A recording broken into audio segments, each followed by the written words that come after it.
Hello, I'm Adam, and later today I'm supposed to go over to Dan's house, and we're supposed to film our Murder on the Orient Express and our Justice League review. But before I go do that, there's actually a couple films that I've seen, and I've been meaning to do a quick review of them, but I just haven't had time between getting married, going on a honeymoon, and then when I got back from my honeymoon, I ended up getting sick, and then I ended up hurting my back. So I just never had time, unfortunately, to actually sit down and actually review any of these films. Um, but I decided, you know what, today before I go over to Dan's house to film our two reviews, I figured, you know what, I'm just gonna go ahead. I'm just gonna film the reviews really quickly. I got four different films. These are four films I watched on Netflix. And I'm going to give just essentially a quick reviews on them. So, with that out of the way, let's get started with our first review, which is Cult of Chucky. Trying to think, how do I start this? I guess I'll just say that essentially, I'm a horror movie fan, as you could tell. I'm a big fan of the horror genre, and Chucky is one of those characters that has essentially solidified himself as essentially being, one of the premier, just one of the top slasher icons and shit like that. And the Child's Play films are ones that I don't particularly say are my favorites, but they're pretty good. The first one, of course, is a horror classic in my opinion. The second one I actually do like a lot. I think it's a kind of one of the more underrated sequels to a horror film. The third one, even though as cheesy and stupid as it can be, it's the one where they're in military school. It's actually a pretty enjoyable film, though. I get a lot of enjoyment out of it. And then after the third one, for a couple of years, there wasn't anything. And then all of a sudden, Bride of Chucky came out, and Bride of Chucky was probably, besides the first one, was probably the best out of the entire series.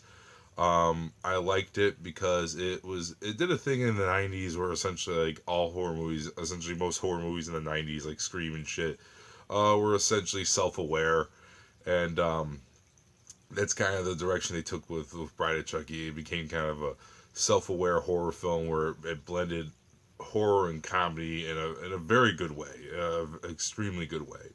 Um, and then like a couple years, I think it was, after Bride of Chucky came out, that's when they came out with Seed of Chucky, and Seed of Chucky is easily the fucking worst out of the entire series. It's fucking stupid. It essentially went from being a horror comedy to just essentially being a straight comedy. If you've never seen it, it's essentially a fucking parody of fucking the series.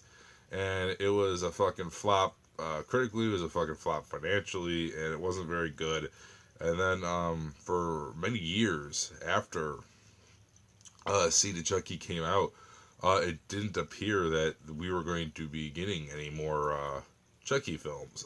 For quite a few years there was nothing, and then there was rumors about them doing a remake or a reboot, and essentially like for a long time, like that's what it seemed to be going down as. It seemed to be going down that they were going to essentially make a remake or a reboot of the series. And then all of a sudden, a few years ago, out of, to me, what seemed like nowhere, a little film called Curse of Chucky came out. Curse of Chucky then went back to essentially the series' roots in a way. It was taking itself more seriously. It was more suspenseful. It felt like a fucking horror film. It really did. And not to say there wasn't any little bit of comedy in it. There was, but it essentially went back to being a suspenseful film, and it was extremely well done. So well done to the fact that I didn't understand why Curse of Chucky didn't get a wide release, why it wasn't released in theaters everywhere. And the movie was extremely well done. The production value was really good. It was theater quality, and I didn't understand. I remember at the time why it wasn't released in theaters. So that being said, when then I found out that earlier this year that Cult of Chucky was coming out, and Cult of Chucky was essentially going to be a continuation from Curse, so essentially it was going to be a straight sequel. I was really excited because, again, I liked Curse of Chucky. So now where the cult comes in is where I think the film um, has a good idea, but unfortunately doesn't execute it very well. And that is that essentially they explain in this film that Chucky can now transport his consciousness and his, I guess, soul into other Chucky dolls. So essentially, like, he could essentially clone himself in a way. So he could essentially be in multiple dolls, not just one. He could be in several. And by the time you get to the end of the film, you realize he can actually do it to people too. And that's where the film kind of has a good idea, but yet doesn't execute it very well because it's not entirely explained very well, like how this works or what his plan is, or it's also not explained very well. Why is he just doing it to Chucky? Is it just limited to Chucky dolls? And why isn't he doing it to anything he could find? Same thing with the person. It's not really explained. Like, is it limited to one person he could do this with, or can he do it with multiple people? And it's a good idea, and I liked the idea, and I thought to myself, like, okay, like it seems like a natural progression, and seems like, okay, this is, at least it's different, and it's trying to build upon the world of Charles Lee Ray, I guess, and what he's capable of, and I'm like, okay, this is good.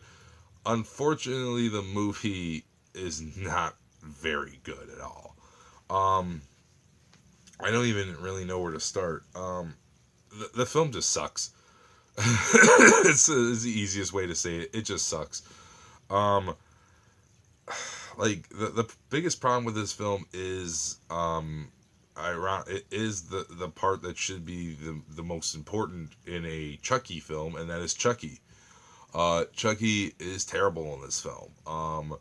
Brad Dourif, who voiced the character in every single Chucky film, comes back to voice the character here. And he just sounds like he wants no part of this anymore. And it's weird because it's like it literally sounds like his voice sounds like Brad Dourif is trying to do his best impersonation of himself doing the Chucky voice. It just doesn't sound right. It sounds really off.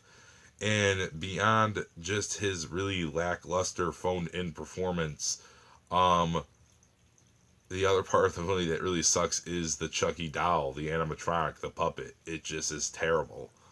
It looks like a fucking Chucky puppet you could buy at like Hot Topic or fucking Spencer's or some shit like that. That's what this puppet looks like. It doesn't look good. It looks cheap. It looks bad. It's like you swear maybe Full Moon maybe got the rights and made this film.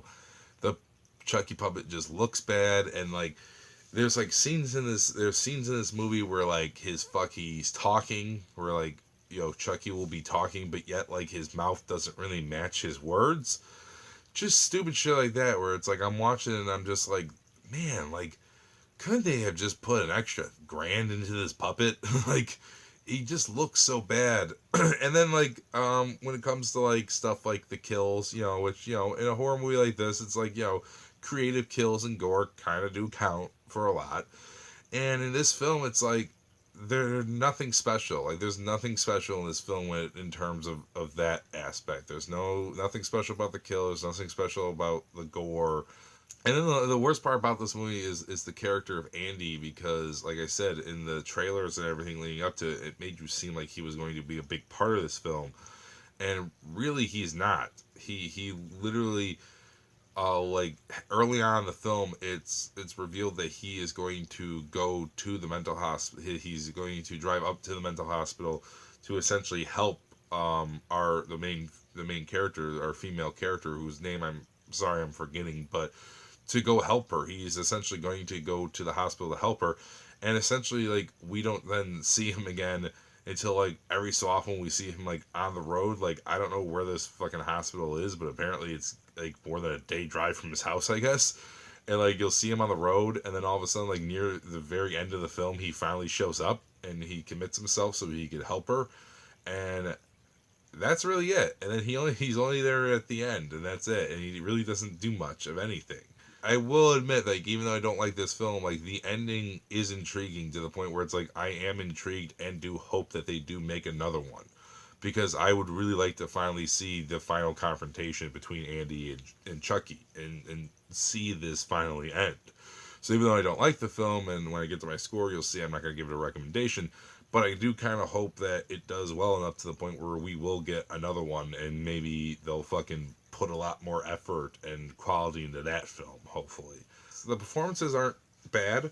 The main, again, I'm forgetting her name, but the main character, like, she's actually gives a pretty good performance, and, some of the mental patients that, she befriends or she, interacts with, they actually all kind of give pretty okay performances. There's nothing that stands out as, there's nothing that stands out to me that's, like, bad, but, like, they're all serviceable. It's just that, unfortunately, the movie surrounding these performances and everything else just sucks. The writing's not very good. There's, like, scenes in this movie that don't make any sense and don't lead to nothing.